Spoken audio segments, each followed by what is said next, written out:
أعوذ بالله السميع العليم من الشيطان الرجيم من همزه ونفخه ونفثه بسم الله الرحمن الرحيم حافظوا على الصلوات والصلاة الوسطى وقوموا لله قانتين۔ سامعین کرام، اللہ رب العزت کی توفیق سے ہم نے جو موضوع شروع کیا تھا وہ نبی کریم صلی اللہ علیہ وسلم کی نماز سے متعلق تھا کہ وہ کون سی نماز تھی جو آپ پڑھا کرتے تھے، اور وہ کیسا انداز تھا، وہ کیا کیفیت تھی جو آپ کی نماز میں ہوا کرتی تھی۔ اس لیے کہ اس میں کوئی شک نہیں ہے کہ انسان کی نماز وہی مقبول ہوگی اور اسی نماز پر فوائد حاصل ہوں گے جو رسول اللہ صلی اللہ علیہ وسلم کی سنت کے مطابق ہوگی، اور اس کے اندر جو اس کے اجزاء ہیں، اس کی حیت ہے، اس کے فرائض ہیں، اس کے ارکان ہیں، وہ تمام ویسے ہی ہوں گے جیسے کہ اللہ کے رسول نے سکھائے ہیں۔ اور آپ نے اس کا حکم بھی دیا، فرمایا کہ صلو کما رأیتمونی اصلی، نماز اس طرح سے پڑھو جس طرح سے مجھے تم نے پڑھتے ہوئے دیکھا ہے۔ آپ دین سکھانے کے لیے آئے ہیں، اللہ کے رسول ہیں صلی اللہ علیہ وسلم، آپ کی اتباع ہم پر واجب ہے۔ ہدایت کا کوئی راستہ اور نہیں ہے سوائے اللہ کے رسول کے راستے کے، اور سوائے اس طریقے پر اور ان نقوش قدم پر چلنے کے جہاں سے اللہ کے رسول تشریف لے گئے، اور جس راستے پر آپ نے چل کر دکھایا، جو آپ کا اسوہ حسنہ ہے، وہی ہمارے لیے کامل معیار ہے۔ اگر انسان نماز پڑھ لیتا ہے، بظاہر اس کی نماز درست ہے، اللہ کی رضا کے لیے پڑھتا ہے، لیکن اس نماز میں کمی ہے، اپنی طرف سے سنت کی مطابق کی کوشش بھی کرتا ہے لیکن نماز میں کمی ہے، نماز میں خشوع کم ہے، توجہ نہیں ہے، اور اس کے معنی کی فکر نہیں ہے کہ میں اللہ سے ہم کلام ہوں تو کیا بول رہا ہوں، کیا پڑھ رہا ہوں، اللہ کی طرف سے کیا جواب آ رہا ہے، اس طرح کی امور کے بارے میں وہ غفلت میں ہے، تو اللہ کے رسول نے فرمایا کہ ان العبد لیصلی الصلاۃ ما کتب له منها الا عشرها تسعها ثمنها سبعها سدسها خمسها ربعها ثلثها نصفها۔ صحیح حدیث ہے، اور باذن اللہ تعالی ہم نماز کی جو حیت اللہ کے رسول سے سیکھنے والے ہیں، اس میں ہم صحیح احادیث قرآن کریم کی آیات کی روشنی میں ہی بات کریں گے۔ اللہ کے رسول نے فرمایا کہ بندہ نماز پڑھتا ہے، نماز سے فارغ ہوتا ہے، لیکن اس کے لیے نماز کا صرف 10واں حصہ اجر لکھا جاتا ہے، مکمل اجر نہیں ملتا۔ کسی کو 9واں حصہ ملتا ہے، کسی کو 8واں، کسی کو 7واں، کسی کو 6، اور اس طرح سے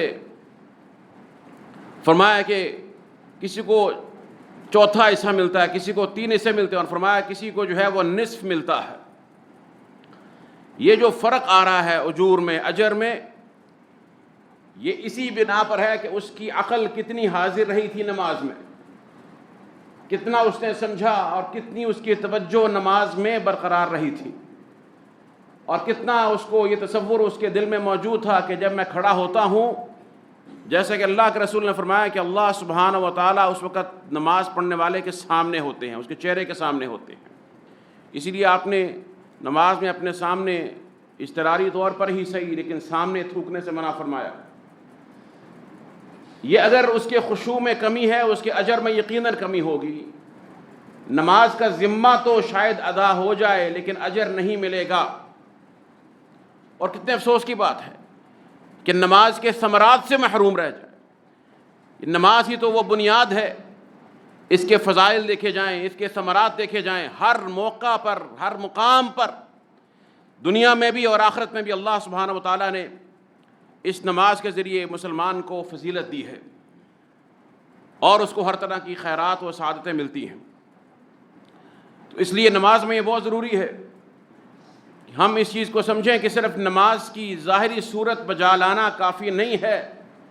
اللہ نے کہیں بھی نہیں کہا کہ وہ نماز پڑھ لیتے ہیں، نماز ادا کر دیتے ہیں، یصلون الصلاۃ او یاتون بالصلاۃ او مثل ھذا۔ فرمایا یقیمون الصلاۃ، نماز کو قائم کرتے ہیں، یقیمون الصلاۃ، بلکہ جو صرف نماز پڑھنے والے نمازی ہیں، بس نماز پڑھ لیتے ہیں، ان کے لیے تو جہنم کی بربادی کی وعید بھی ہے۔ فویل للمصلین، مصلین کے لیے ہے نا، غیر مصلی کا تو یہاں پہ ذکر نہیں ہے، یہاں مصلین کا فویل للمصلین الذین هم عن صلاتهم ساہون۔ اس لیے نماز کا معاملہ اہم ہے، اور گزشتہ جمعہ میں آپ نے سن لیا تھا کہ اس کی بنیاد پر ہی مومن اور کافر کا، مشرک کا اور مسلم کا فرق ہوتا ہے۔ تو اللہ کے رسول کی واضح احادیث ہیں۔ تو سب سے پہلے نماز کے بارے میں میں چاہتا ہوں کہ جو بات ذکر کر دوں تمہیداً، وہ یہ ہے کہ ہر معاملے کی طرح نماز کے اندر اللہ کے رسول کی اتباع واجب ہے۔ المیہ یہ ہے کہ مسلمانوں میں جو گروہ اور فرقے مختلف بن چکے ہیں، ہر مسئلے پر اتنا اختلاف پیدا کر دیا گیا، اور یہ شیطان کی طرف سے ہے۔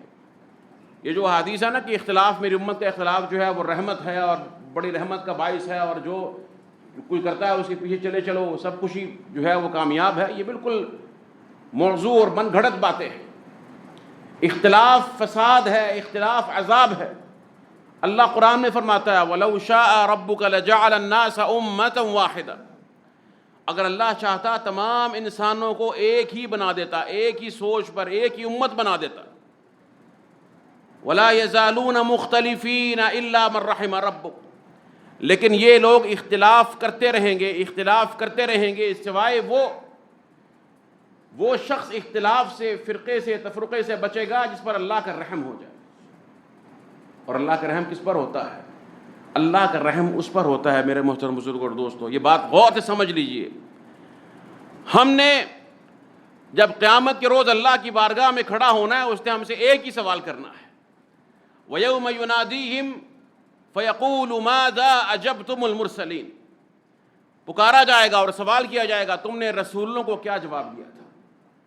سوال یہ ہوگا کہ رسول اللہ صلی اللہ علیہ وسلم کی اتباع کی تھی یا نہیں کی تھی۔ اللہ نے اپنے پیغمبر کو بھیج دیا، اور اللہ کے رسول اور پیغمبر اسی لیے آتے ہیں کہ وہ حجت تمام کر دیتے ہیں، اس کے بعد کسی کا کوئی عذر باقی نہیں رہتا۔ اللہ کی سنت یہ ہے، وہ رسولوں کو اسی لیے بھیجتا ہے، رسلا مبشرین ومنذرین لئلا یکون للناس علی اللہ حجۃ بعد الرسل۔ یہ رسول آتے ہیں ڈرانے کے لیے، بشارتیں سنانے کے لیے۔ کیوں آتے ہیں؟ تاکہ لوگوں کے پاس اللہ پر کوئی حجت باقی نہ رہ جائے کہ اللہ تیری تو ہدایت ہی نہیں آئی تھی، ہم کیا کرتے ہیں، ہمیں سمجھ نہیں آ سکی کہ ہم کیا کریں۔ اور اللہ کے رسول نے جو ہمیں ہدایت دی ہے اور ہمارے لیے جو طریقہ کار دین کا، اللہ کے تقرب کا واضح کیا، اتنا روشن اور بین ہے، لیلھا کنہارھا، اس کی راتیں بھی اس کی دنوں کی مانند روشن ہے، اس میں کسی قسم کی کوئی کجی نہیں ہے، کوئی پیچیدگی نہیں ہے، واضح ہے۔ پیچیدگی کہاں پیدا ہوتی ہے؟ جب انسان خود اپنے اپنے تعصب کی بنا پر، اپنی اپنی جماعتوں کی بنا پر، اپنے گروہوں کی حمایت کے لیے، اپنی سیاست کی حمایت کے لیے، اپنے دیگر مقاصد کی حمایت کے لیے اپنے گروہ بنا لیتے ہیں، پھر ان کی مجبوری ہوتی ہے کہ ان کے تمام مسائل اس کے گرد گھومتے ہیں، ان کو اپنے گروہ کو مطمئن کرنا ان کے لیے اہم ہو جاتا ہے، اور رسول اللہ صلی اللہ علیہ وسلم کا دین پیچھے رہ جاتا ہے۔ یہ فتنہ ہے۔ اللہ نے قرآن میں کیا فرمایا؟ فرمایا انما کان قول المؤمنین اذا دعوا الی اللہ ورسولہ لیحکم بینہم ان یقولوا سمعنا واطعنا واولئک هم المفلحون۔ فرمایا کہ مومنوں کا قول جب ان کو بلایا جائے کہ اللہ اور اس کے رسول کی طرف آ جاؤ کہ وہ تمہارے امور کا فیصلہ کریں گے، وہ تمہارے اختلافات کو حل کریں گے۔ کون؟ اللہ کے رسول، اللہ اور اس کے رسول، کیونکہ ایک ہی ہے نا، جہت ایک ہی ہے، یہیں سے ہدایت، یہیں سے حکم آنا ہے۔ تو مومنوں کا قول کیا ہوتا ہے؟ ان یقولوا سمعنا واطعنا، ہم نے سن لیا اور مان لیا۔ وَأُولَٰئِكَ هُمُ الْمُفْلِحُونَ، یہی وہ لوگ ہیں فلاح پانے والے ہیں۔ وہ یہ نہیں کہتے کہ نہیں میرے امام صاحب نے تو یہ کہا ہے، ان کی تو بات یہ ہے، اس کی حدیث تو ٹھیک ہے مگر وہ ان کو سمجھ نہیں آ سکی، فلاں سمجھ نہیں آ سکی۔ اس طرح کا کوئی عذر، کوئی تعویل نہیں سنی جائے گی۔ اللہ نے فرمایا اتبعوا ما انزل الیکم من ربکم، اس کی اتباع کرنی ہے جو تمہارے رب کی طرف سے اتارا گیا ہے۔ سبحان اللہ، ما انزل الیکم من ربکم، اور کیا اتارا گیا ہے آسمان سے؟ اللہ کی کتاب ہے اور اللہ کے رسول کی سنت ہے، یہی دو چیزیں ہیں نا، وحی انہی میں بند ہے، ان سے باہر تو نہیں ہے۔ اس کی اتباع کرنا، ولا تتبعوا من دونہ اولیاء، ان کے علاوہ اپنا کوئی دوست نہیں بنانا ہے ایسا کہ اس کے پیچھے لگ جاؤ، ان کو چھوڑ دو، ان کو چھوڑ کر ان کی اتباع کرنے لگ جاؤ۔ کوئی انسان دنیا میں ایسا نہیں ہے جس کو خوش کرنا، راضی کرنا، اللہ اور اس کے رسول کو ناراض کر کے ضروری ہو، اور حال حالت میں اس کی خوشنودی چاہی جائے۔ ایک ہی ذات ایسی ہے دنیا میں جس کی ہر حالت میں خوشنودی اور رضا اس کی اطاعت کے ساتھ ہم پر واجب ہے کہ اس کی اطاعت کریں، تاکہ اپنی اطاعت کی بنا پر قیامت کے روز وہ ہمارے لیے شفاعت کر دیں، اور وہ محمد رسول اللہ ہے صلی اللہ علیہ وسلم۔ اور آپ کی محبت میں، آپ کی اتباع میں اللہ کی رضا ہے۔ من یطع الرسول فقد اطاع اللہ، کوئی تیسرا راستہ، دوسرا راستہ نہیں ہے، کوئی اور راستہ نہیں ہے۔ اللہ کا قرب چاہیے، اس کی محبت چاہیے، اور اس کی جنت چاہیے، اس کے عذاب سے نجات چاہیے۔ محمد رسول اللہ کے سوا کوئی راستہ نہیں ہے، کوئی راستہ نہیں ہے۔ اس لیے قرآن کریم میں بار بار ہمیں یہی کہا گیا، کہیں پر یہ نہیں کہا کہ آپ کے بعد اس کو بھی سننا ہے، اس کو بھی سننا ہے۔ اختلاف ہو سکتا ہے، سوچوں کا اختلاف ہوتا ہے، علم کا اختلاف ہوتا ہے، معلومات کا اختلاف ہوتا ہے، کسی کے پاس حدیث پہنچتی ہے، کسی کو نہیں پہنچتی ہے، اختلاف ہو سکتا ہے، لیکن رسول اللہ کے سوا کوئی معصوم نہیں ہے، کوئی خطا سے پاک نہیں ہے۔ کوئی کہے کہ بس یہ جو ہے جو اس نے کہہ دیا، ہم ان کے سوا جن کو اللہ اور اس کے رسول نے جنت کی بشارت دے دی، خاص طور پر یا عام طور پر بتا دیا کہ یہ اہل جنت میں سے ہیں، یہ جنتی ہیں، ہم کسی کے بارے میں وہ کتنا ہی بڑا ولی کیوں نہ ہو یہ بھی ضمانت نہیں دے سکتے کہ یہ جنتی ہے۔ دے سکتے ہیں؟ ہے ہمارے پاس اختیار؟ نہیں ہے۔ جب ہمارے پاس یہ ضمانت نہیں ہے، پھر اس کی بلا مشروط، غیر مشروط تقلید کرنا، اتباع کرنا، یہ کیسے دین ہو سکتا ہے؟ سمجھنے کی بات ہے۔ اس لیے ائمہ اربع جو بڑے بڑے امام گزرے ہیں، جن کے پیچھے ایک پھر جو ہے وہ ایسی جماعتیں ان کی تقلید میں بن گئیں، اور اگر یہ علمی نسبت ہو، جیسے کہ یہ شروع میں تھا، اس میں کوئی حرج نہیں ہے، علمی نسبت ہو سکتی ہے، فلاں مدرسے سے پڑھا ہوا ہے، فلاں استاد کا شاگرد ہے، لیکن جب اس میں غلو آیا، اس میں سختی آ گئی، تو پھر اس طرح کے تعصب کے ساتھ جو ہے مسائل پیدا ہوئے۔ اگر آپ فرقوں کی صورت میں نماز کو سیکھنا چاہیں گے، آپ کو ہر فرقے کی اپنی نماز ملے گی۔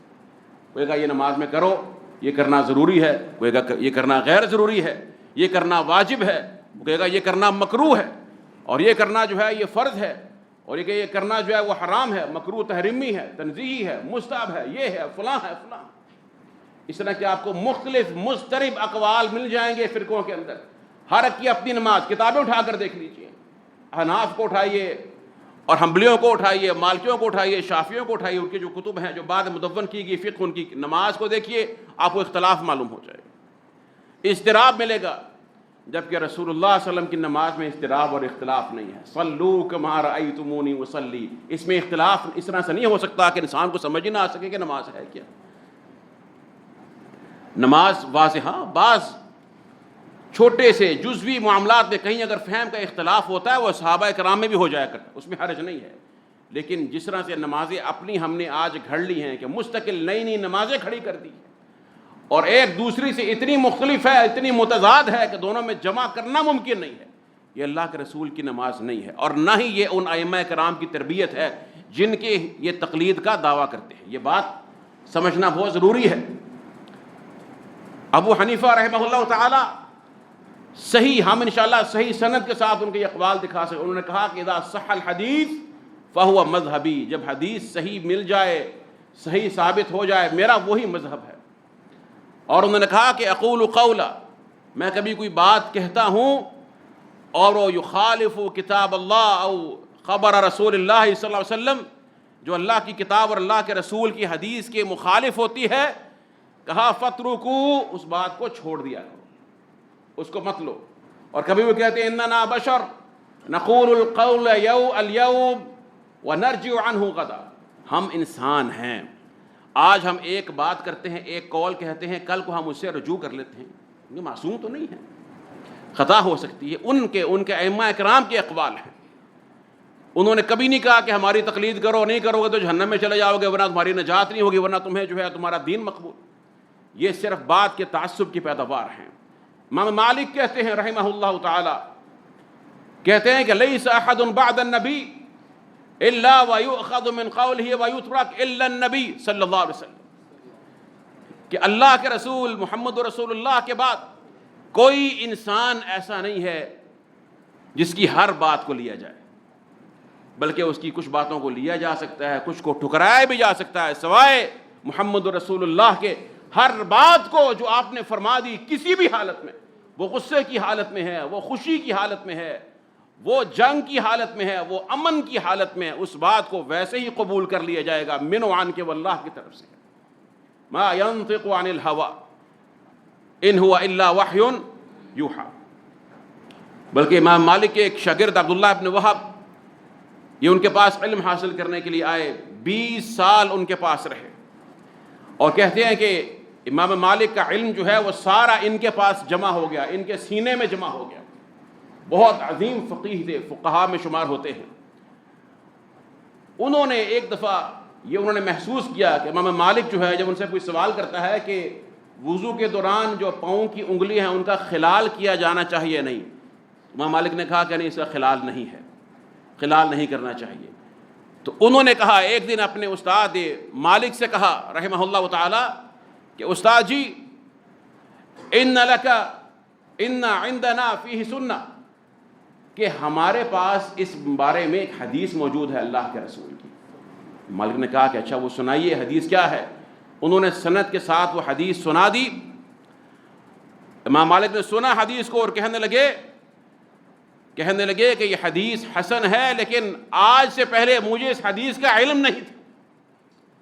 اس کے بعد ابن وہب کہتے ہیں کہ میں نے ہمیشہ امام مالک کو دیکھا کہ جو بھی سوال کرتا ہے وہ اس سے انگلیوں میں خلال کرنے کا حکم دیتے ہیں، اس لیے کہ اللہ کے رسول کی حدیث ہے، جو مل گئی، نہیں ملی، علم نہیں ہے تو انسان کے پاس جو علم ہے اس کے مطابق عمل کرنے کا مکلف ہے، اللہ کے ہاں اس کو اجر مل جائے گا۔ اللہ کے رسول نے فرمایا کہ اگر کوئی مجتہد، کوئی عالم دین اجتہاد کرتا ہے، اپنی بھرپور کوشش کرتا ہے اخلاص کے ساتھ حق کو پانے کی، فإن أصاب فله أجران، اگر وہ صحیح بات تک پہنچ گیا، حق کو اس نے پا لیا، اس کے لیے 2 اجر ہیں۔ اگر اس سے غلطی ہو گئی پھر بھی اس کو 1 اجر مل جائے گا اپنی خلوص کی، اپنی کوشش کی، محنت پر۔ اسی طرح امام شافعی فرماتے ہیں رحمہ اللہ تعالی، کہتے ہیں کہ اس پر اہل اسلام کا اجماع اور اتفاق ہے کہ اگر کسی انسان کے لیے کسی مسئلے میں اللہ کے رسول کی سنت واضح ہو جائے، ان من استبان له سنت عن النبی صلی اللہ علیہ وسلم لم يحل له ان يدعها لقول احد، جب اس کو کسی مسئلے میں اللہ کے رسول کی سنت معلوم ہو جائے، کسی کے لیے حلال اور جائز نہیں ہے کہ وہ کسی اور کے قول کو ترجیح دیتے ہوئے سنت کو چھوڑ دے۔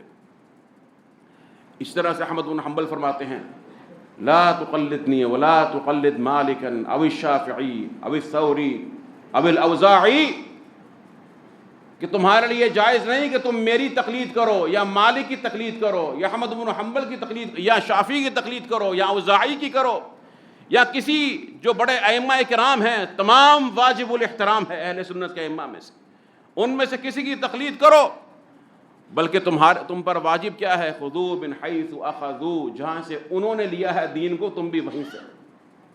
جو صافی چشمہ ہے، سرچشمہ ہے دین کا، وہ اللہ کی کتاب اور اللہ کے رسول کی سنت ہے۔ چنانچہ یہ بات بالکل واضح ہونی چاہیے کہ اہل ایمان کے لیے جائز نہیں ہے کہ نماز کے معاملے میں صحیح حدیث کے ہوتے ہوئے، اس کو سمجھتے ہوئے، اس کو پانے کے بعد کسی اور شے کی طرف دیکھیں کہ جناب نماز کیسی ہے، روزہ کیسے ہے، حج کیسے ہوگا۔ ہاں اگر کوئی شخص اپنی بھرپور محنت اور کوشش کرتا ہے حق کو تلاش کرنے کی، پھر اس کے بعد اس کے علم میں کوئی چیز آتی ہے جو درست نہیں تھی، اللہ کے ہاں اس کا اجر ثابت ہے انشاءاللہ۔ لیکن جو شخص حدیث کو جان بوجھ کر چھوڑ دیتا ہے، اس کی نماز روزہ حج تو درکنار، جو تعصب کی بنا پر چھوڑتا ہے اس کی عبادت تو درکنار، اس کو اپنے ایمان کی فکر کرنی چاہیے۔ بعض لوگ ہمیں سوال کرتے ہیں جناب یہ بتائیے کہ رفع الیدین جو ہے اس کے بغیر نماز ہوتی ہے یا نہیں، یہ سوال ہے، بڑا یہ سوال کھڑا ہوا ہے کہ رفع الیدین کے بغیر نماز ہوتی ہے یا نہیں ہوتی۔ ہم یہ پوچھتے ہیں کہ اس سے پہلے یہ بتاؤ کہ رفع الیدین کو سنت مانتے ہو یا نہیں، کہ رسول اللہ صلی اللہ علیہ وسلم نے جب نماز پڑھی تو رفع الیدین کے ساتھ پڑھی، جو رکوع کے بعد رفع الیدین، جب اس کے ساتھ آپ نے نماز پڑھی تو چھوڑنے کی بات کرتے کیوں ہو، یہ تو بتاؤ پہلے۔ کیا مشکل معلوم ہوتا ہے؟ ہاتھوں میں تکلیف ہے، کوئی عذر ہے تو بات سمجھ میں آتی ہے، کیوں چھوڑتے ہو سنت کو؟ یہ اس کے بغیر میرا کام ہو جائے گا یا نہیں؟ یہ صحابہ کرام، یہ خود بدعت ہے، یہ سوال اس طرح سے کرنا بذات خود بدعت ہے۔ صحابہ کرام یہ سوال نہیں کیا کرتے تھے، جب اللہ کے رسول کسی کام کا کہتے وہ کر لیا کرتے تھے، وہ نہ کہتے کہ اللہ کے رسول پہلے بتائیے جو آپ بتا رہے ہیں یہ واجب ہے، یہ فرض ہے، یہ مستحب ہے، مکروہ تنزیہی ہے، مکروہ تحریمی ہے، یہ حرام ہے، یہ کیا ہے، یہ مباح ہے، پھر اس کے بعد ہم دیکھیں کہ ہم نے عمل کرنا ہے یا نہیں کرنا۔ اللہ اکبر، ما آتاکم الرسول فخذوہ وما نہاکم عنہ فانتہوا۔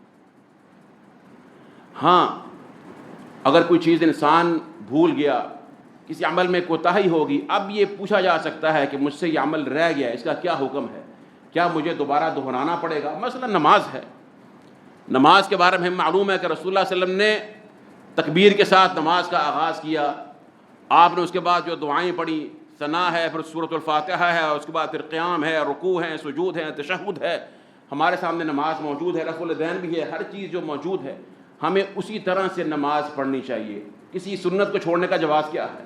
کیا محبت نہیں ہے اللہ کے رسول سے؟ کیا آپ کا طریقہ ہمیں کافی نہیں ہے، پسند نہیں ہے، پھر چھوڑنے کے بعد کیوں کرتے ہو؟ ہاں اگر کوئی چیز رہ گئی ہے، تشہد رہ گیا ہے، بھول گیا، ایک سجدہ کرنا بھول گیا، کوئی اور غلطی ہوگی، اب سوال ہو سکتا ہے کہ جناب میری فلاں چیز میں نقص واقع ہوا، کیا مجھے رکعت دہرانی پڑے گی یا صرف سجدہ سہو میرے لیے کافی ہے، یا نماز دوبارہ دہرانی پڑے گی؟ وضو کرنا بھول گیا تھا، کپڑوں پر نجاست لگی ہوئی تھی، نماز اس کی حالت میں پڑھ لی ہے، نہیں معلوم ہو سکا، اب مجھے بتائیے کہ کیا حکم ہے؟ بات سمجھ میں آتی ہے۔ لیکن کوئی پہلے ہی سوال کرنے لگ جائے کہ جناب اگر ایسے ہو تو پھر میں کیا کروں، ایسے ہو تو پھر میں کیا کروں؟ یہ صحابہ کرام کا اسلوب نہیں تھا، یہ سوال کرنے کا انداز دین میں بذات خود بدعت ہے۔ ہمیں اللہ اور اس کے رسول نے، اور اللہ کی طرف سے اپنے رسول کی جو ہمیں ان کی جو عظمت بتلائی گئی ہے وہ یہ ہے کہ جب آپ کسی کام کا حکم دیں ہم نے اس کو بجا لانا ہے۔ سوال کرنا اور لیتلعل کرنا ان کے مقابلے میں یہ ہمارا کام نہیں ہے۔ فرمایا فلا وربک لا یؤمنون حتی یحکموک فیما شجر بینہم ثم لا یجدوا فی انفسہم حرجا مما قضیت ویسلموا تسلیما۔ فرمایا کہ تیرے رب کی قسم ہے یہ لوگ اس وقت تک مؤمن نہیں ہو سکتے جب تک کہ یہ آپ کو اپنے تمام فیصلوں کا آخری حاکم تسلیم نہ کر لیں، کہ جو فیصلہ فرمائیں گے وہ آپ فرمائیں گے، پھر جو آپ فیصلہ فرما دیں اس کے مقابلے میں اپنے دل میں بھی ذرا برابر ملال نہ لے کر آئیں، وَيُسَلِّمُوا تَسْلِيمًا، اور اس کو کامل طور پر تسلیم کر لیں۔ یہ نہیں کہ دل میں تسلیم نہیں ہے، بظاہر تسلیم کر لیا اور دل میں بغض ہے، معاذ اللہ، سبحان اللہ۔ وَيُسَلِّمُوا تَسْلِيمًا حَرَجًا مِمَّا قَضَيْتَ، اپنے دل کے اندر بھی تنگی محسوس نہیں کرنی ہے۔ اگر تنگی پیدا ہوتی ہے اللہ کے رسول کی حدیث کے بعد، اور ہوتی ہے ہمارے بعض بھائی، ہم ان کو دعوت دیتے ہیں کہ آئیے رسول اللہ صلی اللہ علیہ وسلم کی حدیث مبارکہ کی انسیت حاصل کریں، ان کو سیکھیں۔ ہم میں آج رسول اللہ موجود نہیں ہے مگر آپ کی خوشبوئیں ان حدیث کی شکل میں موجود ہیں، ذرا ان کے اندر بیٹھ کر دیکھیے، آپ کو محسوس ہوگا کہ دین کیا ہوتا ہے، اس کا حسن کیا ہے، اس کی لذت کیا ہے۔ تو اس لیے یہ ضروری ہے کہ آپ کی حدیث کو ہر چیز پر جو ہے وہ مقدم رکھا جائے، آپ کی اطاعت کو ہر بات پر جو ہے مقدم رکھا جائے۔ اختلاف ہو سکتا ہے، اختلاف انسانوں میں ہو جانا، یہ فطری چیز ہے، اختلاف ہوتا ہے، لیکن اختلاف کے بعد رویہ کیا ہونا چاہیے؟ اللہ نے قرآن میں فرمایا وَمَا اخْتَلَفْتُمْ فِيهِ مِنْ شَيْءٍ فَحُكْمُهُ إِلَى اللَّهِ، تمہارا جس بھی شے میں اختلاف ہو جائے اس کا فیصلہ صرف اللہ سے لینا ہے۔ اور فرمایا کہ یا ایھا الذین آمنوا اطیعوا اللہ واطیعوا الرسول واولی الامر منکم، اے ایمان والو اللہ اور اس کے رسول اور تم پر جو شرعی حکمران بنائے جائیں یا علماء، ان کی اطاعت کرنا واجب ہے۔ اولو الامر کی دونوں تفسیریں ہیں، شرعی حکمران اور علماء امت۔ فَإِن تَنَازَعْتُمْ فِي شَيْءٍ، اگر تمہارا کسی بھی شے میں، یہ شرط کے سیاق میں نکرہ، کسی بھی شے میں، کوئی اس میں مستثنیٰ نہیں ہے، کوئی چیز چھوٹی ہو بڑی ہو دینی ہو دنیاوی ہو، فَإِن تَنَازَعْتُمْ فِي شَيْءٍ، کسی بھی شے میں اگر تمہارا اختلاف ہو جائے، تنازع ہو جائے، فَرُدُّوهُ إِلَى اللَّهِ وَالرَّسُولِ، اس کو لوٹانا کس کی طرف ہے؟ اللہ اور اس کے رسول کی طرف۔ یہ کیا واضح احکامات نہیں؟ اس میں کوئی شائبہ ہے، کوئی شک و شبہ ہے اس میں؟ پھر کیوں ہم ایسا نہیں کرتے ہیں؟ پھر کیوں ہماری تربیت ایسی نہیں ہے؟ کہتے ہیں ہمیں سمجھ نہیں آتی۔ آپ سمجھنے کی کوشش کریں۔ دنیا میں چھوٹی موٹی کوئی چیز خریدنی، ٹماٹر خریدنے ہوتے ہیں تو 5 جگہوں پر جاتے ہیں، ریٹ پوچھتے ہیں، کوالٹی چیک کرتے ہیں، سفر کرتے ہیں، وقت نکالتے ہیں۔ اور دین جس کی بنیاد پر ہماری زندگی، ہماری روح، ہماری دنیا، ہماری آخرت قائم ہے، اس کے بارے میں کوئی فکر نہیں، جو کوئی جیسا دے گا ویسا لے لیں گے۔ یہ پھر ہماری ترجیحات کیسی ہیں، اللہ کو اس کا بھی جواب دینا ہوگا۔ تو بہرحال اس تمہید کا مقصد، یہ بڑی اہم بات تھی، بتانا یہ مقصود ہے کہ ہم نے اپنی نمازوں کو بالکل ویسا بنانا ہے باذن اللہ تعالی جیسا ہمیں محمد رسول اللہ نے سکھایا ہے صلی اللہ علیہ وسلم۔ اور پھر اس میں ہمارے لیے ایک بہت بڑی عظمت بھی ہے، فائدہ بھی ہے، وہ یہ ہے اگر ہم اپنی نمازوں کو ویسا بنائیں گے اور اس کے مطابق لوگوں کو دعوت دیں گے، جتنے لوگ اس سنت کے مطابق نماز پڑھیں گے، واللہ اس وقت اگر ہم مسلمانوں کی امت مسلمہ میں ہماری نمازیں درست ہو جائیں، ہمارے 50% سے زائد اختلافات خود بخود ختم ہو جائیں۔ صرف نماز اگر ہماری سنت کے مطابق ہو جائے، ہماری صفیں درست ہو جائیں، ہمارے چہرے درست ہو جائیں، ہمارا قبلہ درست ہو جائے، ہمیں سنت کی اتباع سمجھ میں آ جائے، ہمارے اختلافات ختم ہو جائیں گے۔ یہ معمولی چیز نہیں ہے نماز، یہ بنیاد ہے۔ اسی کی بنیاد پر دین کھڑا ہوا۔ اللہ کے رسول نے فرمایا کہ یہ دین کی عماد ہے، دین کا ستون ہے نماز۔ اگر ستون ٹیڑھا ہوگا تو بلڈنگ بھی ٹیڑھی ہوگی، اگر ستون سیدھا ہوگا تو عمارت بھی صحیح بنیاد پر جو ہے وہ استوار ہوگی۔ اس لیے بشارت اس میں یہ ہے کہ اللہ کے رسول نے فرمایا کہ جو شخص کسی کو ہدایت کی طرف بلاتا ہے اور دعوت دیتا ہے خیر کی، فَلَهُ مِنَ الْأَجْرِ مِثْلُ أَجْرِ مَنْ عَمِلَ بِهِ، جتنے لوگ اس کی اس خیر کی بات پر عمل کریں گے اس سب کا اجر اس کو ساتھ ساتھ ملتا چلا جائے گا، لیکن ان کے اجروں میں سے کچھ کم نہیں ہوگا۔ اور جو کسی کو گناہ کی طرف بلاتا ہے، فرمایا ان تمام کا گناہ، اس کا وبال اس پر پڑے گا اور ان کے گناہ میں سے کچھ کم نہیں ہوگا۔ نماز کا صحیح طریقے سے پڑھنا، اچھے طریقے سے پڑھنا بذات خود ایک بہت بڑی دعوت ہے، بہت بڑی دعوت ہے۔ لیکن اس میں ایک بات بڑی اہم ہے، یہ میں بطور خاص اپنے سامعین کرام سے کہنا چاہتا ہوں، وہ یہ ہے کہ ہمیشہ دعوت میں اپنا اخلاق اچھا رکھیں، حکمت کو سامنے رکھیں، موعظہ حسنہ کو سامنے رکھیں۔ ہمارے کئی بھائی آتے ہیں نماز نہیں پڑھنا جانتے ہیں، ان کو جس طرح سے سکھایا گیا، میں مانتا ہوں بہت بڑی بڑی کوتاہیاں ہوتی ہیں، اور انسان محسوس کرتا ہے کہ اس کی نماز تو بالکل ہی خلاف سنت ہے، لیکن ان کے ساتھ سختی کا رویہ کیا ان کو دین کے قریب کر دے گا؟ آپ کا کام یہ نہیں ہے، آپ کا کام یہ اس کو پیار سے بٹھا کر بتائیں، سکھائیں، اس کو اللہ کا دین بتا دیں کہ یہ اللہ کے رسول کی حدیث ہے۔ اگر وہ آپ سے سختی کرتا ہے اس کو برداشت کریں، صبر کریں۔ آپ اپنی ذات کے لیے دین لڑ رہے ہیں، اس کو دین سکھانا چاہتے ہیں، اس کو جہنم کی آگ سے بچانا مقصود ہے، اس کو ہدایت کا راستہ دکھانا مقصود ہے۔ کئی لوگ آتے ہیں نماز پڑھتے ہیں، ان کی نمازوں میں کوتاہی ہوتی ہے، ہمارے بھائی اس طرح سے ان کے ساتھ رویہ اختیار کرتے ہیں کہ دوبارہ وہ مسجد میں آنا پسند نہیں کرتے ہیں۔ نماز تو دور کی بات ہے، نماز کیا ٹھیک ہونی ہے، دوبارہ مسجد میں داخل ہونا پسند نہیں کرتے ہیں کہ ہمیں اس طرح سے دیکھا گیا۔ ہمارا مقصد یہ نہیں کہ ہم نے اپنی ذات کو ثابت کرنا ہے۔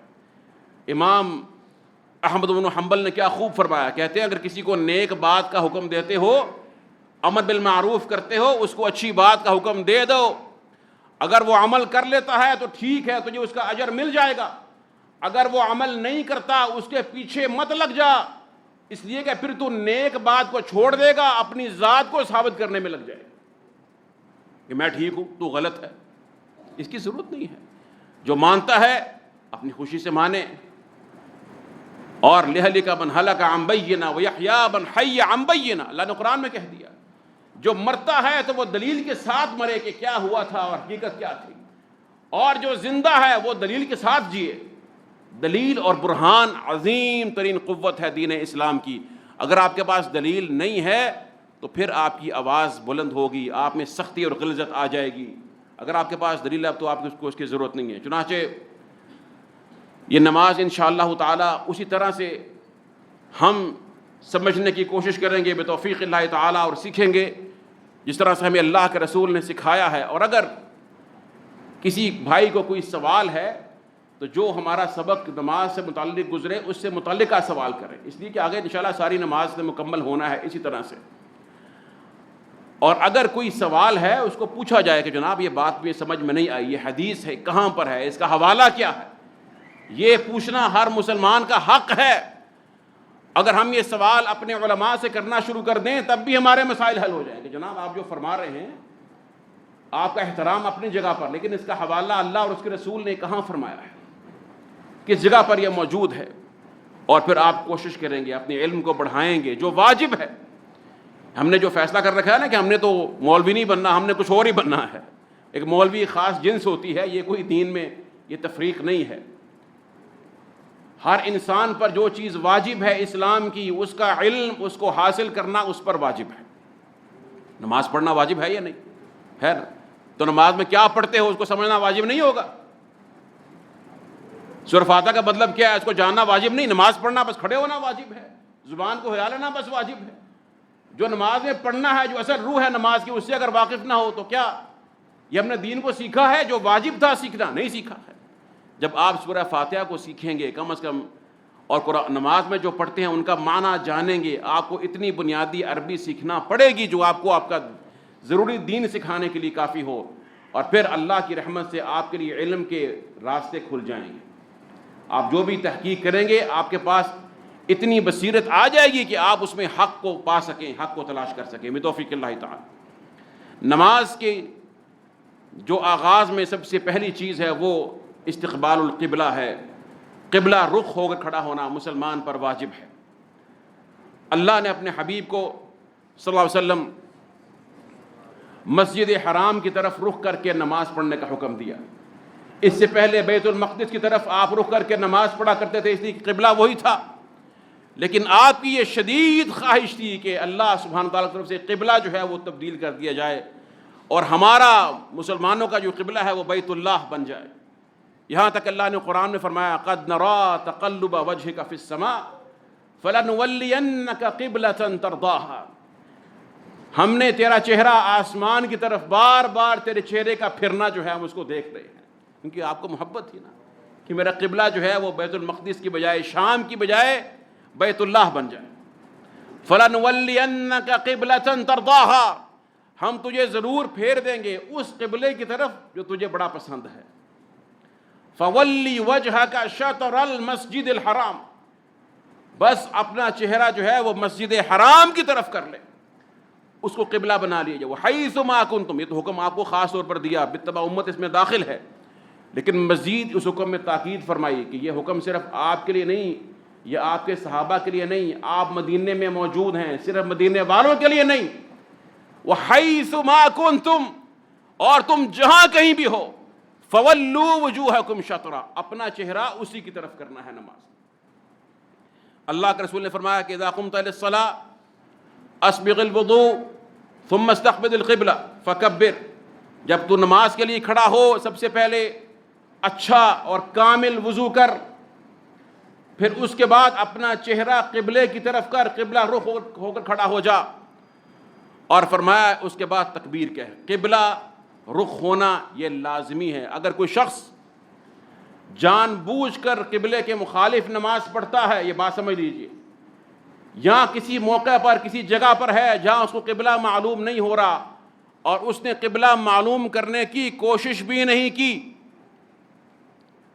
اپنے طور پر نہ کسی سے پوچھا نہ کوشش کی، پھر غیر قبلے کی طرف نماز پڑھ لی، اس کو اپنی نماز دہرانے کی ضرورت ہے، نماز نہیں ہوگی۔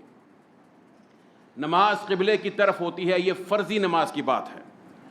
فرضی نماز میں قبلہ رخ ہونا ضروری ہے۔ نفلی نماز میں ابن عمر فرماتے ہیں کہ رسول اللہ صلی اللہ علیہ وسلم کان یصلی علی راحلتہ حیث توجہت، کہ نفلی نماز رسول اللہ صلی اللہ علیہ وسلم اپنی سواری پر پڑھ لیا کرتے تھے، جہاں بھی سواری کا رخ ہوتا، جس طرح بھی سواری جاتی آپ اس کی حالت میں نفلی نماز پڑھ لیتے۔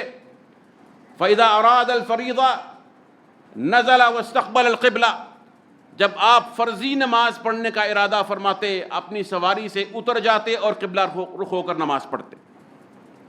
نفلی نماز میں گنجائش ہے، جواز ہے، اور نفلی نماز میں بھی افضل یہ ہے، دوسری حدیث میں آتا ہے کہ رسول اللہ صلی اللہ علیہ وسلم نے جب نفلی نماز پڑھی سواری پر، فرمایا کہ اپنی اونٹنی کا رخ جو ہے وہ قبلے کی طرف کرنے کے بعد نماز کا آغاز کیا، پھر اس کے بعد جہاں بھی اس کا رخ ہوا آپ نے اس کی حالت میں نماز کو جاری رکھا۔ بہتر یہ ہے کہ ایک دفعہ اگر ممکن ہو کہ سواری کا رخ جو ہے وہ قبلے کی طرف کر لیا جائے یا اپنا رخ کر لیا جائے، پھر اس کے بعد جس طرح بھی وہ سواری جو ہے اس کا رخ ہوتا ہے۔ نفلی نماز میں اس کا جواز ہے۔ فرضی نماز میں اگر اترنا سواری سے ممکن ہے تو سواری پر ہوتے ہوئے بغیر قبلہ رخ، یعنی قبلہ رخ نہیں ہے اور سواری پر موجود ہیں جبکہ اترنا ممکن ہے، فرضی نماز نہیں ہوگی۔ فرضی نماز کے لیے ضروری ہے اگر اترنا ممکن ہے کہ سواری سے اتر کر فرضی نماز پڑھی جائے۔ اگر سواری سے اترنا ممکن نہیں ہے، کشتی میں ہے یا جہاز میں ہے یا کسی ایسی جگہ پر ہیں کہ جہاں پر اترنا ممکن نہیں ہے، روکنا ممکن نہیں ہے، ایسی مجبوری میں فرضی نماز پھر سواری میں پڑھی جا سکتی ہے، اگرچہ اس سواری کا رخ جو ہے وہ قبلے کے علاوہ کہیں اور ہو جائے، کسی بھی رخ میں چلتی چلی جائے، آپ نماز پڑھ، یہ مجبوری کی حالت میں ہے۔ اور ایک صورت مجبوری کی یہ بھی ہوتی ہے کہ انسان کسی ایسی جگہ پر ہے جہاں پر اس قبلے کا رخ معلوم نہیں ہے اور اس نے اپنی بھرپور کوشش کی قبلہ رخ ہونے کی، لیکن اسے معلوم نہیں ہو سکا، اس نے نماز پڑھنی ہے، تو فرمایا کہ فَأَيْنَمَا تُوَلُّوا فَثَمَّ وَجْهُ اللَّهِ، پھر جہاں بھی تم اپنا رخ کر لو گے وہیں پر اللہ کا چہرہ ہے، یہ اس کے لیے ہے۔ اللہ سبحانہ و تعالیٰ کی تمام جہات اسی کی مخلوق ہیں، اگر معلوم نہیں ہو پا رہا کوشش کی ہے اور پھر جہاں بھی تم رخ کر کے نماز پڑھ لو گے تمہاری نماز انشاءاللہ مقبول ہے۔ دلیل کیا ہے؟ صحیح حدیث میں آتا ہے، جابر بیان فرماتے ہیں کہ ہم ایک بار اللہ کے رسول کے ساتھ سفر میں تھے، چنانچہ ہمیں فَأَصَابَنَا الْغَيْمُ، آسمان ابر آلود ہو گیا، مطلع ابر آلود ہو گیا، ہمیں معلوم نہیں ہو سکا قبلہ کس طرف ہے۔ ہم نے کوشش کی، فَتَحَرَّيْنَا وَاخْتَلَفْنَا فِي الْقِبْلَةِ، ہم نے کوشش تو بھرپور کی لیکن ہمارا اختلاف ہو گیا۔ فَصَلَّى كُلُّ وَاحِدٍ مِّنَّا عَلَىٰ حِدَةٍ، ہر شخص نے پھر اپنی اپنی نماز پڑھ لی، جہاں اس کو سمجھ میں آیا کہ یہ قبلہ ہو سکتا ہے اس نے وہیں پر نماز پڑھ لی، لیکن اس نے اپنی نماز کا جگہ پر نشان لگا لیا تاکہ معلوم ہو کہ میں نے اس جگہ پر اس طرف رخ کر کے نماز پڑھی تھی۔ جب صبح ہوئی اور مطلع صاف ہوا تو ہمیں معلوم ہوا قد صلینا علی غیر القبلہ، کہ ہم نے قبلہ رخ ہو کر نماز نہیں پڑھی بلکہ غیر قبلہ کی طرف نماز پڑھ لی۔ اللہ کے رسول سے سوال کیا تو آپ نے فرمایا کہ تمہاری نماز تمہیں کافی ہو چکی ہے، یعنی دہرانے کی ضرورت نہیں ہے۔ کیوں؟ اس لیے کہ صحابہ کرام نے اپنی بھرپور کوشش کی، قبلے کو جاننے کی، نہیں جان سکے فَأَيْنَمَا تُوَلُّوا فَثَمَّ وَجْهُ اللَّهِ۔ ایک تو یہ بات واضح ہونی چاہیے۔ دوسری بات، جو شخص بیت اللہ کو دیکھ رہا ہے، مسجد حرام کو دیکھ رہا ہے، اس کے لیے واجب ہے کہ وہ عین اپنا رخ اس کی طرف کر کے نماز پڑھے۔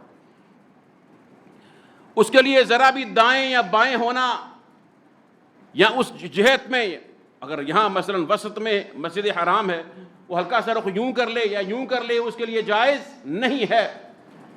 لیکن اس کے علاوہ جو دور ہیں، جو اس کو دیکھ نہیں سکتے ہیں، ان کے لیے فرمایا، اللہ کے رسول کی حدیث ہے، آپ نے اہل مدینہ کو فرمایا کہ ما بین المشرق والمغرب قبلہ، کہ مشرق اور مغرب کے درمیان جو یہ ساری جہت ہے یہ قبلہ ہے۔ بات سمجھ آ رہی ہے آپ کو؟ کیا مطلب ہے اس بات کا؟ یہ مدینے والوں کے لیے ہے، کیونکہ مدینے والے وہ شمال میں تھے کعبہ کی، اور جو کعبہ کی شمال میں یا اس کی جنوب کی سمت میں ہے، یعنی اس کا رخ جو ہے وہ کہاں ہوگا؟ اپنے شمال میں یا جنوب میں ہوگا نا، کعبہ کی طرف رخ کرنا ہے، تو اس کا قبلہ کس طرف آ جائے گا؟ پھر مشرق اور مغرب کے درمیان۔ لیکن ہمارے لیے نہیں ہے۔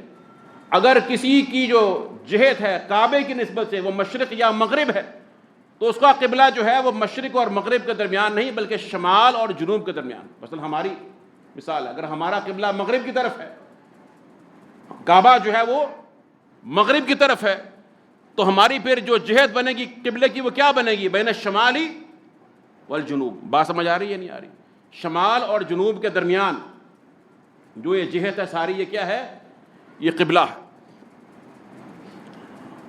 تو مدینے والوں کے لیے تھا کہ ما بین المشرق والمغربی، کہ مشرق اور مغرب کے درمیان یہ جو ساری جہت ہے، جو دائرہ ہے، وہ ان کے لیے قبلہ ہے۔ اور ان کے جو مخالف ہیں، یمن مثلا اس کے مخالف ہے، اور کعبے کی اعتبار سے ان کی جو جہت ہے وہ جنوب کی جہت ہے، ان کا بھی قبلہ وہی ہے، ما بین المشرقی والمغربی قبلہ۔ لیکن ہمارے اعتبار سے ایسا نہیں ہے، یا ان کے اعتبار سے جو کعبہ کی مشرق میں ہیں یا مغرب میں ہیں، ان کے اعتبار سے جو قبلہ ہوگا وہ شمال اور جنوب کے درمیان میں ہوگا۔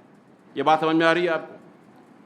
لیکن اس حدیث کا مطلب کیا ہے کہ کعبہ جو ہے وہ مشرق اور مغرب کے درمیان ہے، جو آپ نے فرمایا اہل مدینہ کو، کیا اگر ہمارے لیے یہ قبلہ ہے؟ مثلا ذرا اس کو سامنے رکھیے، یہ محراب ہے، یہ قبلہ ہے، تو اللہ کے رسول فرمایا کہ یہ ساری جو جہت ہے، یہ شمال اور جنوب کی ساری جو جہت ہے، یہ ہمارے لیے قبلہ ہے۔ تو کیا ہم کہیں بھی رخ کر کے پڑھ لیں، اس طرف کر لیں، اس طرف کر لیں، یا یوں کر لیں اور سیدھا جو ہے وہ صرف نہ ہو؟ کیا اس کا مطلب یہ ہے؟ نہیں، اس کا مطلب یہ نہیں ہے۔ اس کا مطلب یہ ہے کہ آپ نے قبلے کو تلاش کرنا ہے اور اپنے طور پر بھرپور کوشش کرنی ہے کہ ہمارا رخ جو ہے وہ سیدھا مسجد حرام کی طرف ہو، کعبۃ اللہ کی طرف ہو۔ اس کے بعد جو کعبۃ اللہ کو نہیں دیکھ سک رہے، اگر ان کے اعتبار سے معمولی فرق آ گیا، دائیں طرف ہو گئے یا بائیں طرف ہو گئے، تو اس میں حرج نہیں ہے، کیونکہ ما بین المشرق والمغرب قبلہ، یہ ساری جہت ان کے لیے جو ہے وہ قبلہ قرار دے دی، اس میں پھر وسعت ہے۔ اس لیے حضرت عمر نے فرمایا کہ ما بین المشرق والمغرب قبلہ اذا توجہ الی الکعبہ، جب کعبہ کی طرف آپ کا رخ ہو جائے، آپ تلاش کریں اس کو، اس کے بعد اگر آپ کعبہ کو نہیں دیکھ رہے لیکن آپ کو جہت مل گئی ہے کعبے والی، بات سمجھ میں آ رہی ہے نا؟ کعبے کی جہت مل گئی ہے، تلاش کیا، لیکن آپ کا رخ 100% کعبے کی طرف نہیں ہو سکا، تو آپ کو اگر جہت مل گئی ہے تو وہ آپ کے لیے کافی ہے، اللہ کے ہاں آپ کا عذر مقبول ہے۔ اور اسی طرح سے حدیث میں آتا ہے کہ رسول اللہ علیہ وسلم جو ہے وہ 16 یا 17 ماہ جو ہے وہ بیت المقدس کی طرف رخ کر کے، شام کی طرف رخ کر کے نماز پڑھتے رہے، یہاں تک کہ آپ کو حکم ہوا کہ اپنا جو رخ مبارک ہے وہ کعبہ کی طرف کر لیجئے۔ صحابی بیان کرتے ہیں کہ مسجد قباء میں کچھ لوگ نماز پڑھ رہے تھے، فجر کی نماز تھی، عباد بن بشر کی روایت ہے، اور دوسری روایت سے معلوم ہوتا ہے، عبادہ برا بن عازب کی روایت سے معلوم ہوتا ہے کہ وہ رکوع کی حالت میں تھے۔ صحابہ کرام ابھی تحویل کعبہ کے تبدیل ہونے کا حکم نہیں آیا ہے، اور کعبہ کی جہت کیا ہے؟ بیت المقدس۔ مسجد قباء میں جہاں پر رسول اللہ علیہ وسلم نے مدینہ میں داخل ہونے کے بعد نماز پڑھی ہے، اور ایک قول کے مطابق یہ وہی مسجد ہے، مسجد قباء، جس کی تعریف قرآن نے کی ہے کہ لَمَسْجِدٌ أُسِّسَ عَلَى التَّقْوَىٰ مِنْ أَوَّلِ يَوْمٍ أَحَقُّ أَن تَقُومَ فِيهِ، کہ اس کی بنیاد جو ہے وہ تقوی پر رکھی گئی ہے۔ سبحان اللہ۔ صحابہ کرام فجر کی نماز پڑھ رہے ہیں، رکوع کی حالت میں ہیں، اور قبلہ ان کا بیت المقدس ہے۔ ایک صحابی آئے جنہوں نے اللہ کے رسول کے ساتھ نماز پڑھی تھی، انہوں نے دیکھا کہ ان کا رخ ابھی تک اسی طرف ہے، انہوں نے وہیں سے آواز دی اور کہا کہ قد انزل علیہ اللیلہ، اللہ کے رسول پر رات کو قرآن نازل ہوا ہے، فولی وجہک شطر المسجد الحرام۔ صحابی کہتے ہیں کہ کہ اسی حالت میں وہ رکوع کی حالت میں اپنا رخ انہوں نے بدلا اور مخالف سمت میں ہو گئے، یعنی کعبہ کی طرف ہو گئے. تو اسی حالت میں اپنا قبلہ انہوں نے تبدیل. فَسَدَارُوا كَمَا هُمْ نَحْوَ الْبَيْتِ. اس سے معلوم ہوا اگر کوئی شخص نماز پڑھ رہا ہے اور نماز کے دوران اس کو معلوم ہو یا اس کو بتا دیا جائے کہ آپ جس رخ پر نماز پڑھ رہے ہیں وہ رخ صحیح نہیں ہے، اپنا رخ تبدیل کر لیجئے، تو نماز کے دوران اس پر واجب ہے کہ وہ اپنا رخ جو ہے وہ قبلے کی طرف کرے. اور جو اس سے پہلے نماز اس نے پڑھ لی ہے اس کی وہ نماز بھی مقبول ہے، اس کو دوبارہ دہرانے کی ضرورت نہیں ہے، اس لیے کہ اس نے اپنی طور پر کوشش کی، قبلے کو جاننے کی کوشش کی، اس کو معلوم نہیں ہو سکا. تو بہرحال یہ مختصر سے چند مسائل، انشاءاللہ مزید کچھ تفصیل اس کی آہستہ آتی چلی جائے گی. کون سے ایسے اور مقامات ہیں کہ جہاں پر ہمیں قبلہ رخ اگر نہ بھی ہوں تو ہماری نماز اس میں جو ہے وہ گنجائش ہے اور ہمارے لیے وہاں پر عذر ہمارا مقبول ہے. بتوفیق اللہ تعالی. وآخر دعوانا ان الحمد للہ.